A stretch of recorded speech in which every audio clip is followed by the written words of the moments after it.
તો વાત કરીએ દાતાની તો દાતા રેફરલ હોસ્પિટલમાં ચાલુ ફરજે બર્થડે પાર્ટી હોસ્પિટલમાં કરવામાં આવી હોવાની ઘટના સામે આવી છે કે જ્યાં ચાલુ ફરજે બર્થડે પાર્ટી હોસ્પિટલ સ્ટાફની બેદરકારી સામે આવી છે। ત્યારે દર્દીઓ પરેશાન અને સ્ટાફ પાર્ટીની જ મોજમાં વ્યસ્ત જોવા મળ્યા હતા। જ્યાં બર્થડે પાર્ટી ઉજવાઈ રહી ત્યાં સુધી દર્દીઓ બહાર ચાલુ ફરજે આ રીતે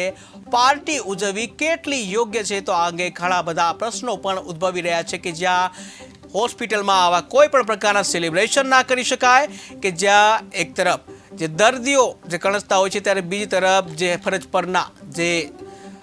જે કર્મચારીઓ જે છે આરોગ્ય કર્મચારીઓ એ ફરજ પર હતા ત્યારે બર્થડે પાર્ટી હોસ્પિટલમાં ઉજવણી કરી છે ત્યારે એઓની બેદરકારી સામે આવી છે। ત્યારે હવે આ અંગે હોસ્પિટલના જે આરોગ્ય ખાતાના જે વિભાગના અધિકારીઓ દ્વારા શું પગલાં લેવામાં આવશે તે હવે આવનારો સમય જ બતાવશે, કેમ કે ચાલુ ફરજે હોસ્પિટલમાં આવી રીતને પાર્ટી કરવી કેટલી યોગ્ય તો આ અંગે ટૂંક સમયમાં જ આરોગ્ય વિભાગ દ્વારા પગલાં લેવામાં આવી શકે છે।